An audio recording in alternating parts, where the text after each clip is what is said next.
Il a été un des principaux conseillers de René Lévesque au référendum de 80. Bienvenue à Mémoire de député.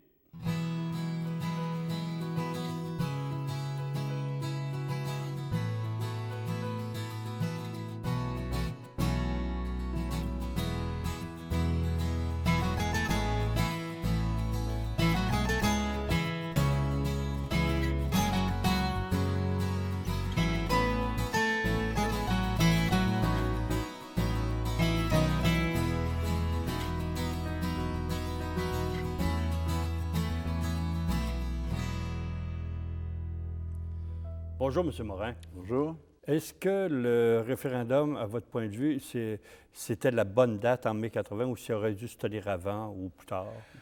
Ben, je vais vous dire une chose qui va vous surprendre, qui ne vous surprendra pas. D'abord, le référendum, ça a été et ça demeure le seul moyen d'accéder à la souveraineté. C'est le seul qui donne la certitude formelle que la population est majoritairement d'accord. Si vous n'avez pas ça, il y a quelque chose qui ne va pas dans votre processus. Cela dit, je me demandais est-ce que c'était le bon moment. J'ai toujours déploré que le PQ ait, en 1974, dans un mouvement un peu superficiel, déterminé que le référendum aurait lieu nécessairement à l'intérieur du premier mandat.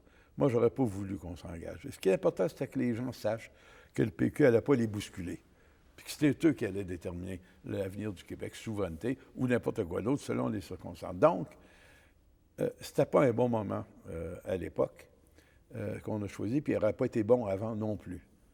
Pourquoi? Tout simplement parce qu'il n'y a pas un seul sondage interne du PQ qui montrait que le oui était résolument gagnant.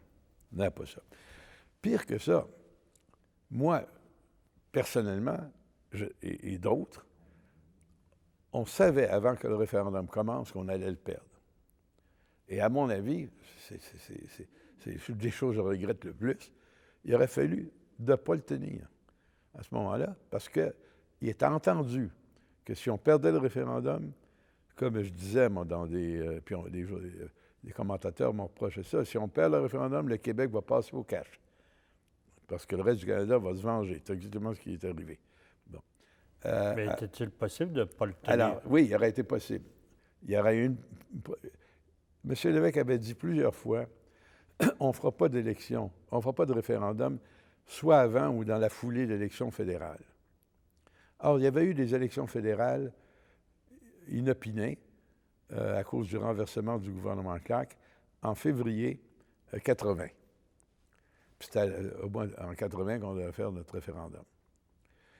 Voilà la raison parfaite, et surtout que M. Lévesque avait annoncé ça d'avance, de dire, écoutez, là, il y a des élections fédérales qui viennent d'avoir lieu, on a dit tout le temps que ça ne serait pas dans la foulée de notre référendum d'élection fédérale, donc c'est reporté plus tard. Et c'est sûr, ça aurait chialé dans le PQ. Les purs et durs auraient chialé, mais on n'aurait pas eu la défaite qui est arrivée. Et c'est probablement le seul gouvernement démocratique au monde qui a commencé un référendum en étant presque convaincu de le perdre. En tout cas, moi, j'en étais convaincu. Je ne sais pas si vous vous rendez compte ce que ça veut dire, ça. Ça veut dire que pendant un mois de temps, on fait une campagne référendaire pour faire dire oui au monde, alors qu'on sait dans nos sondages que c'est de l'ordre de 40 quelques, 45, 46 dans le mieux. Et ce qu'on espère, c'est pas d'avoir 65 %. J'espère qu'on va avoir juste au-dessus de 50. Pas loin. Ou au pire, si on n'a pas 50, qu'on ait une majorité de francophones. Ben, c'est pas bien encourageant. Mais il ne fallait pas que ça paraisse. Ça, c'est ce que j'ai trouvé le plus dur, en politique. C'est une parenthèse que j'ouvre, ça ne vaut pas rien pour le référendum, puis je suppose que ça ne vaut pas seulement pour moi. C'est d'avoir l'air d'être autre que ce qu'on ressent à l'intérieur, parce que c'est obligatoire d'avoir l'air autre. Je veux dire par là que vous pouvez très bien, ministre, par exemple, avoir à participer à des événements, faire un discours, vous n'êtes pas du tout en forme, ça ne vous le dit pas, vous avez une contrariété énorme ailleurs, mais il ne faut pas que ça paraisse. Vous faites une campagne électorale, vous savez que vous allez perdre, ou le référendum, il ne faut pas que ça paraisse. Ça, c'est ce que je trouve le pire. Et c'est une des raisons pour lesquelles j'ai toujours voulu, une fois que j'étais en politique, j'ai toujours voulu trouver un moyen d'en sortir. Parce que, personnellement, je ne pouvais pas supporter ça. On ne peut pas être de mauvaise humeur, on ne peut pas envoyer promener les gens. Il faut faire attention à tout. Là, on est rendu avec la rectitude politique. Il y a des choses qu'on n'a plus le droit de dire qui sont dans le vocabulaire, mais qu'on n'a pas le droit de faire. On connaît le résultat, 60-40 en faveur du non.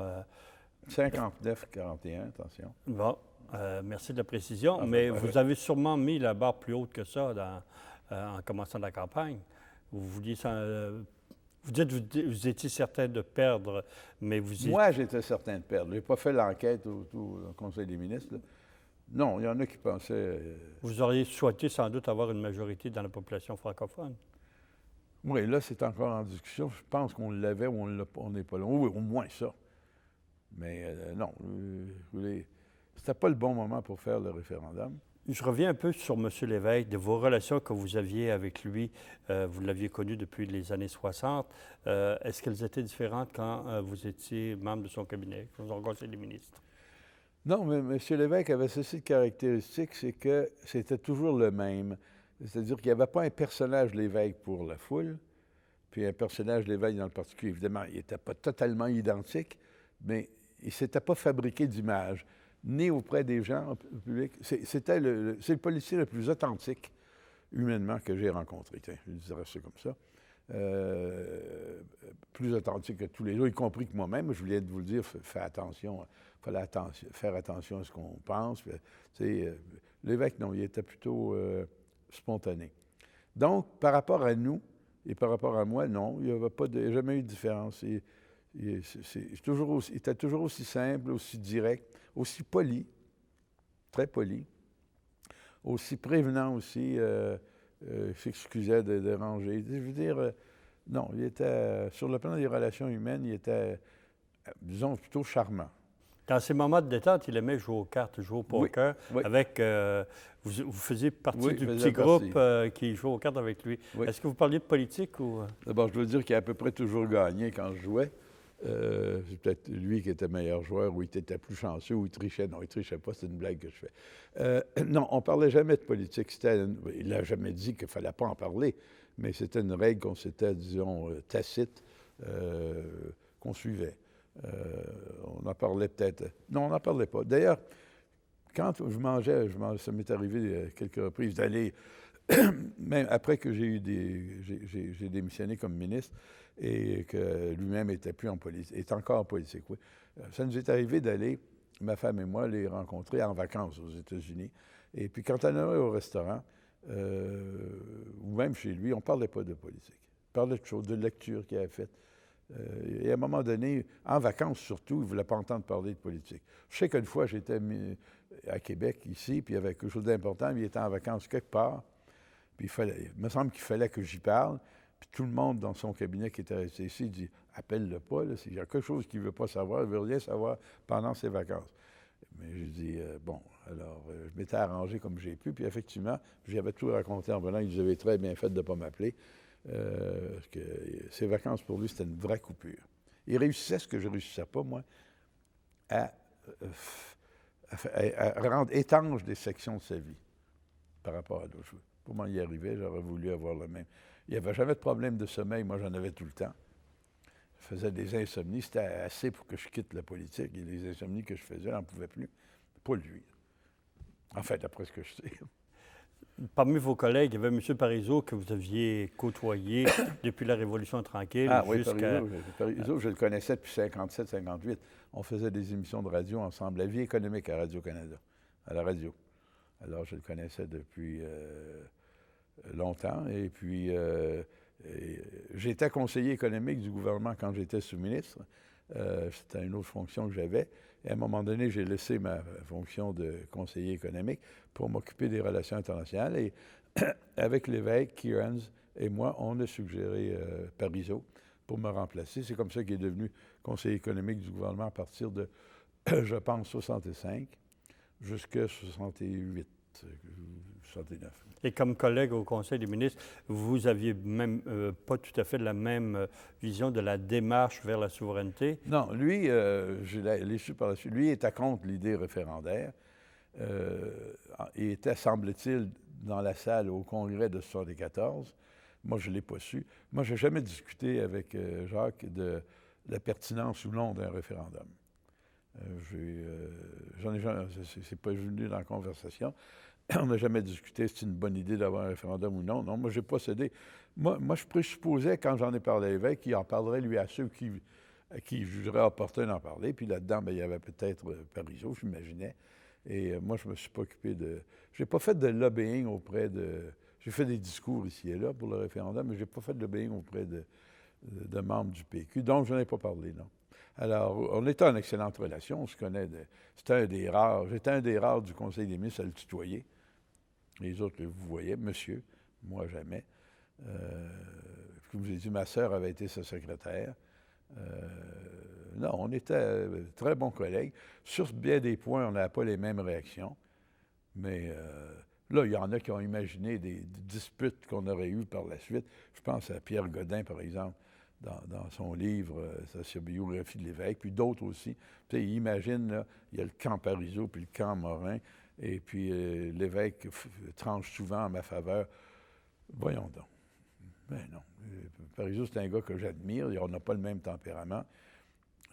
J'y trouve d'énormes qualités. Et puis, c'était pas vrai, c'est cette histoire de rivalité, là. Voyons donc. Après le référendum de 80, avez-vous perçu votre influence à la baisse, autant auprès de vos collègues ministres et du gouvernement et que dans le Parti québécois? Mon influence, c'est bien curieux à dire, je ne serais pas capable de l'évaluer pour la bonne raison, comme je pense que je viens de mentionner, je ne me préoccupais pas de faire du lobbying dans le PQ. Moi, je parlais au premier ministre, et puis je disais ce que j'avais à dire, puis on s'en parlait tous les deux. Quand j'étais ministre, j'entends, mais je n'allais pas essayer de convaincre d'autres. Donc, je ne peux pas savoir si mon influence... Je sais qu'auprès de lui, non, ça n'a rien changé. Mais auprès des autres, mon influence... C'était pas votre préoccupation? Absolument pas, parce que dans la mesure où l'évêque et moi étaient d'accord, ça m'allait. Et puis, il était d'accord. Il était d'accord avec la stratégie qu'on a adoptée après le référendum. Il n'y en a pas beaucoup d'autres à choisir, là. Alors, ce qu'on a fait, c'est qu'on a dit, bien, vous avez promis qu'avec un non au référendum, il y aurait du changement, mais montrez-nous quel changement c'est. C'est là on en arrive à une nouvelle ronde de négociations commandée par M. Alors, ça, là, ça a été pour moi déterminant parce que moi, j'avais dit que je m'en irais après le référendum. Le référendum a lieu, mais le lendemain du référendum, j'apprends par mon sous-ministre Robert Normand que Chrétien va faire une tournée de toutes les provinces du Canada, puis qui commence par Québec, qui veut me voir à l'ancienne Lorette à l'aéroport, ou quelque part comme ça, en s'en allant vers les Maritimes, le soir même du lendemain du référendum. Fait que, moi, je fais dire à Chrétien, oui, je le verrai, mais il faut quand même que je parle au Conseil des ministres. Le référendum vient d'avoir lieu. Chrétien dit correct.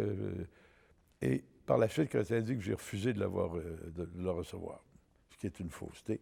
Mais ça, c'est pas la première que j'entendais de lui. Alors donc, tout de suite après le référendum, les fédéraux, sachant qu'on a perdu, veulent en profiter et se dépêcher pour faire adopter un plan au cours de l'été pour, disons, finaliser les opérations en septembre, par une conférence des premiers septembre 80. Alors, tout de suite après le référendum, il y a un projet de discussion constitutionnelle et finalement, c'est accepté. On ne pouvait pas le refuser. Alors, il allait nous montrer les changements qu'il voulait faire s'il y avait un nombre. Bon, OK, allons voir. Il y a eu une réunion de premiers ministres qui ont décidé de lancer la discussion. Et pendant tout l'été, quasiment toutes les semaines, moi, comme ministre des Affaires intergouvernementales, j'avais des rencontres avec mes collègues des autres provinces, un peu partout au Canada, sur la discussion, sur les réformes à apporter au fédéralisme. On s'est rendu compte tout de suite, dès la première réunion, que les projets fédéraux, d'abord, comportaient rien du tout pour le Québec, et deuxièmement, déplaisaient même à certaines autres provinces. C'est là que l'idée nous est venue, et qui a marché pendant 1 an et demi, de faire un front commun avec les autres provinces contre les propositions fédérales. Ça, il fallait le faire. N'oubliez pas qu'on vient de perdre un référendum. On est très suspect, on est les perdants. On peut ne pas s'occuper de nous. Comment vous réussissez à regrouper des provinces anglophones avec une province, entre guillemets, séparatiste, contre Trudeau, qui est le roi et maître du Canada? Bon, bien, ça a marché 1 an et demi. Ça a marché tant et si bien que le projet fédéral, qui devait aboutir au mois de septembre 80, a foiré, et ça a pris jusqu'à novembre 81 pour que ça marche, leur projet. Entre-temps, le PQ a été réélu, en avril 81, et les fédéraux ont finalement été obligés de procéder en allant chercher toutes les provinces qu'ils pouvaient en leur promettant des choses, jamais rien au Québec, et à l'écart du Québec, sans sa connaissance officielle, concocter quelque chose pour l'imposer, tout le Canada anglais et Ottawa au Québec en novembre 81, en imposant une charte des droits, par exemple, qui prive l'Assemblée nationale de certains pouvoirs en matière de langue, ce qui est inadmissible. Donc, un geste illégitime qui a eu des conséquences terribles, conséquences sur lesquelles je peux revenir tantôt. Mais moi, j'ai fait toutes les négociations constitutionnelles. Oui, mais vous avez eu à prendre une décision personnelle dans cette année et demie de vous représenter ou pas aux élections de 81. Oui, c'est ça. J'avais le problème, c'est que moi, j'avais dit que je m'en allais après le référendum, mais là, on n'était plus dans des discussions constitutionnelles et j'étais le représentant du Québec. Tu sais, j'aurais très bien pu dire, je m'en vais. Mais là, il y avait quelque chose qui... Je ne savais pas combien de temps ça allait durer. D'après moi, ça allait durer quelques mois. Et puis, je ne me présentais pas à l'autre élection. Parce que l'élection avait lieu au printemps 80. Puis là, dont je vous parle, on est en juin 80. Donc, il y a du temps. Alors, j'ai dit, on va savoir dans quelques mois. Mais ce que je ne savais pas, c'est que ça allait durer si longtemps. À cause de notre Front commun, justement, qui a bloqué Ottawa. Alors, moi, j'avais donc la décision de me représenter ou de ne pas me représenter. Il a fallu que je me représente parce que j'étais le responsable de la représentation du Québec. L'évêque comptait sur moi. Je savais là, j'étais sûr que je serais élu. Et effectivement, je n'ai pas fait une grosse campagne électorale en 81. J'ai même participé à mes négociations fédérales provinciales pendant la campagne électorale, au lieu d'être dans mon comté. Et en novembre 81, il y a eu le coup de force fédéral. Mais en vous présentant, est-ce que vous vouliez, dans votre esprit, faire 4 autres années? Non, certainement pas. Non, je voulais finir mon mandat, ma négociation avec Ottawa. Et là, c'était parti pour durer combien de temps? Ça aurait pu durer 2 ans encore, parce que ça arrive, ça. Ça a duré jusqu'au mandat. Non, le temps que ça durait. Et là, j'assumais, disons, le fardeau d'avoir acquitté mon mandat non terminé. Mais moi, je voulais retourner à l'université. Et après le référendum, je n'avais pas envie de rester au gouvernement. J'ai fait ce que je devais par devoir, la négociation fédérale. J'ai même été, pour vous dire, avant le référendum de 80, j'ai demandé rendez-vous au directeur de l'ENAP, l'École nationale d'administration où j'enseignais, et pour lui dire, il va y avoir un référendum, et moi, après le référendum, comme j'ai un congé sans traitement de l'ENAP, je vais revenir. Ça, c'était avant le référendum 80, du directeur de l'école de l'époque qui pourrait le confirmer n'importe quand. Donc, c'est pour vous dire que je n'avais pas l'intention de faire une vaste carrière. Pourtant, vous avez été réélu. Les négociations constitutionnelles continuent.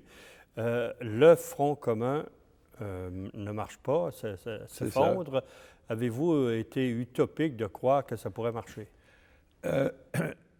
Bien, ça a marché. C'est le Front commun depuis l'origine du Canada qui a duré le plus longtemps. Bon, ça a marché un bout de temps. Est-ce que ça réglerait le problème du Québec? Non, parce que le problème du Québec, le Québec était handicapé par la réponse négative qu'il avait reçue au référendum. Il ne faut jamais oublier ça. Les gens demandent de faire des miracles après qu'ils vous ont enfargé. Bon, bien, qu'est-ce que vous voulez? C'est pas possible. Donc, ça ne pouvait pas bien finir. Ce qu'il fallait, c'est que ça finisse le moins mal possible. Et le moins mal possible, ça a été bizarrement atteint. De la façon suivante. C'est que, d'une part, les fédéraux et le reste du Canada, et les autres provinces, ont commis une erreur de ne pas m'inviter comme représentant du Québec à leurs négociations de dernière minute. J'aurais été obligé d'y aller.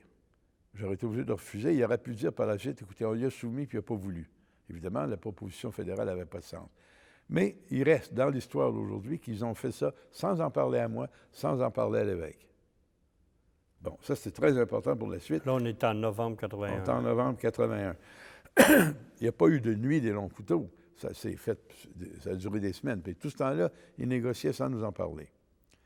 On soupçonnait, pas fou, de vu neiger. Mais justement, on n'a pas voulu, sachant ce que je viens de vous dire, là, on n'a pas voulu aller leur dire non officiellement, pour la bonne raison que ça les aurait, disons, dédouanés. Ils auraient dit, écoutez, on a procédé correctement. Alors, ils n'ont pas voulu nous en parler. Donc, premièrement, ça a été fait sans la connaissance du Québec, malgré l'Assemblée nationale qui a voté contre le projet par la suite. Puis ça a eu des conséquences. On n'y pense pas aujourd'hui. On dit, ben, c'est fini, c'est réglé. Il n'y a rien de réglé. C'est les événements de novembre 81 qui ont fait que par la suite, quelques années après, le reste du Canada, les provinces anglophones, ont été en quelque sorte pris de remords avec un nouveau gouvernement à Ottawa, celui de Mulroney. Il y a eu un projet d'essayer de réparer un peu le tort fait au Québec en 81. C'est devenu l'accord du Lac-Meach. Et l'accord du Lac-Meach, donc, le seul fait qu'il existe et qu'il soit signé par le reste du Canada, par État de province, démontre qu'elle s'était mal comportée en 81, parce que c'était pour réparer. Tu ne répares pas quelque chose que tu n'as pas brisé. Alors, mais cet accord du Lac-Meach, en cours de route, ça a dérapé. Et finalement, je ne ferai pas l'histoire ici, il a été rejeté. Il a été rejeté au Québec parce qu'il n'allait pas assez loin, puis dans le reste du Canada parce qu'il allait trop loin par rapport au Québec. Ça a alimenté le sentiment nationaliste et souverainiste. Mais aussi, ça a donné lieu, tous ces événements-là, à la fondation du Bloc québécois par Lucien Bouchard. Et depuis ce temps-là, la physionomie du Canada politique est changée. Peu de temps après, vous avez démissionné là, comme ministre et comme député. Est-ce que vous vous sentiez responsable de l'échec de ces négociations? Non, pas responsable. Encore une fois, non. On a fait ce qu'on pouvait. J'ai fait ce que je... On ne pouvait pas faire mieux, étant donné les circonstances. Encore une fois, on avait eu un non comme réponse au référendum, donc ça ne renforce pas un gouvernement. Une citation que je dédie à nos amis libéraux qui symbolise leur attitude, leur action, leur perspective, leurs racines. C'est une citation que je n'aimerais pas me faire donner, mais je pense que la justice, avec tout ce qui a été mentionné tantôt et hier, la justice exige que je m'en serve. Ça vient d'un philosophe qui est absolument inconnu ici. Et je le dis tout de suite, c'est un philosophe tchèque, sauf que ce qu'il dit, par exemple, s'applique ici. C'est comme quoi il y a une certaine universalité dans certains domaines. Je cite, « La dialectique du maître et de l'esclave s'applique dans le domaine de la politique, de telle sorte que le vainqueur contraint le vaincu non seulement à accepter sa vision du monde, mais aussi à faire sienne les formules par lesquelles il doit accepter sa capitulation.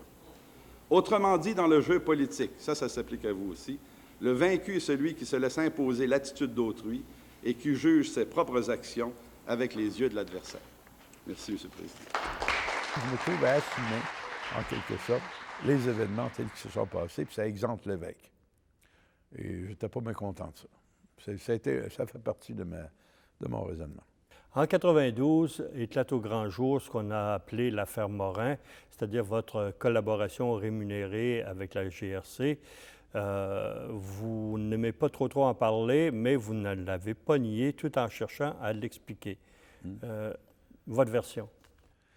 Ma version, c'est que c'était une histoire, au fond, assez insignifiante qui a été mise en exergue, en lumière, de façon spectaculaire, par des gens qui ne connaissaient pas ce dont ils parlaient.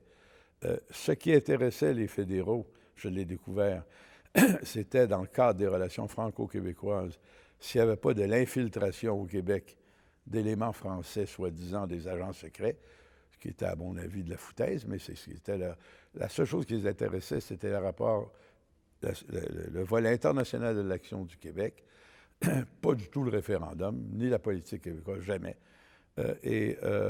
En particulier, les relations avec la France. Donc, ils me tenaient au courant de ceux qui étaient suspects. Et bon, j'en prenais note, puis je prenais mes précautions, ou je leur faisais prendre des précautions. Mais au départ, je ne savais pas ça. Et au départ, la demande de rencontre qu'ils m'ont faite m'a paru suspecte. Et là, je me suis dit, il y a quelque chose, il y a un coup fourré qui se prépare. Et puis, il faudrait savoir de quoi il s'agit. Et j'ai essentiellement continué les relations. J'ai joué le jeu pour savoir de quoi il s'agissait. Et il s'agissait de ce que je viens de vous dire, c'est-à-dire essentiellement voir s'il y avait de l'infiltration, puis de nous en prévenir. C'est aussi bête que ça, mais c'est ça l'authentique vérité. C'était pas un grand, vaste complot, là, comme j'avais pensé. Alors, quand j'ai vu ça, j'ai laissé tomber. Sauf que ça a sorti de travers. Et ça s'est aggravé par la suite parce qu'il y a des légendes qui se sont créées. C'est devenu une monstruosité à tel point que j'ai décidé d'écrire un livre qui est paru en 2006. Le titre, c'est L'affaire Morin, mais le sous-titre, c'est Légendes, sottises et calomnies. Ça vous donne une bonne idée de ce qu'il y a dedans. Dans laquelle je dis exactement ce que je pense du travail incompétent d'un certain nombre d'auteurs qui ont écrit des livres. C'est de l'incompétence. C'est ça que je le démontre dans le livre bien plus durement que je suis en train de vous le dire maintenant. Mais je ne reprends pas tout ça parce que c'est déjà écrit. Mais les historiens vont probablement être tentés de retenir cet épisode-là de votre vie politique puis éclipser... Je ne pense pas que les historiens soient aussi incompétents que ceux qui en ont parlé à l'époque sans savoir de quoi il s'agissait. Non. Alors, les historiens diront ce qu'ils voudront. De toute façon, je ne serai pas là. Mais je pense que le livre qui n'a jamais été réfuté, le livre que j'ai écrit, j'ai mis des années à le faire parce que je voulais être sûr d'avoir tous les éléments, répond à toutes les questions et même à des questions que les gens ne se posent pas. Il y en a plus même à quoi les gens pourraient normalement s'attendre. Malgré ce retrait de la vie politique, est-ce que vous avez continué à participer à des activités du Parti québécois? Ah oui, parce que pas des activités de comté puis des réunions de comté, non, là, parce que j'avais déjà donné. Mais j'ai toujours suivi l'actualité. Je me suis permis, dès que avant, je tapais directement à la machine, mais depuis que l'Internet existe puis le courriel, je me suis permis au cours des années d'écrire je ne sais pas combien de courriels à Pierre Jean-Jacques pour faire des commentaires, des fois qui étaient sollicités, des fois qui ne l'étaient pas. Par exemple, le référendum de 95, je suis intervenu. Là, on aurait pu avoir me semble, en y pensant d'avance, un choix par question à choix multiple. Puis là, on aurait pu gagner. Puis avec le résultat qu'on a eu, on aurait... Mais c'est encore un référendum qui a été entrepris sans être sûr de le gagner. Et pour l'ensemble de votre carrière politique, quelles sont les réalisations qui vous ont donné plus de fierté? Bien, moi, je suis content d'un bon nombre de choses. Il y a une chose que je regrette. Je vais commencer par ça. C'est en 80, alors qu'on s'en allait vers le référendum et qu'il y avait eu les élections fédérales avant, on avait une bonne raison là, de ne pas tenir le référendum qui n'était pas gagnant. En 80, j'aurais dû peut-être davantage insister pour qu'il y ait un autre type de référendum. J'aurais peut-être pas réussi, mais aujourd'hui, j'aurais l'impression d'avoir fait tout ce que j'ai pu. Mais par contre, comme j'aurais probablement pas réussi, alors peut-être ça ne servait à rien de le faire. Alors, fin de la parenthèse là-dessus. Ce dont je suis le plus content de toutes ces années-là, c'est, je donne un exemple, d'avoir aidé à l'élection du PQ en 1976 par l'introduction du référendum dans le programme du Parti québécois. Je suis très fier de ça. Je suis très fier aussi d'avoir réussi à empêcher les Américains, que le fédéral suppliait de faire, d'intervenir pendant le référendum de 80. Ça aussi. Je suis content de l'augmentation des relations internationales qui s'est produite à l'époque où j'étais ministre. Puis si je reviens à l'époque où j'étais sous-ministre, dont je suis heureux, c'est d'avoir pu, à cause de la Providence, en tout cas, ce n'est pas mes talents naturels, qu'il y a un concours de circonstances qui m'a permis de vivre l'expérience que j'ai vécue et par la rédaction des textes, des discours de M. Lesage et des textes fédéraux provinciaux, d'avoir constitué, en somme, une sorte de base aux positions du Québec en ce qui concerne le reste du Canada, du moins à l'intérieur du système fédéral. Et ça, c'est là, ça demeure, c'est encore vrai aujourd'hui, en bonne partie. Et ça, bien, ça a été possible parce qu'il y avait de la continuité. Si j'avais été rien que 6 mois ou 1 an à tel ou tel emploi, ça n'aurait pas pu arriver. En étant là des années de temps, ça m'a permis d'apporter mes idées là-dedans. Elles y sont encore. Et ça j'en suis assez fier. Merci beaucoup, M. Morin.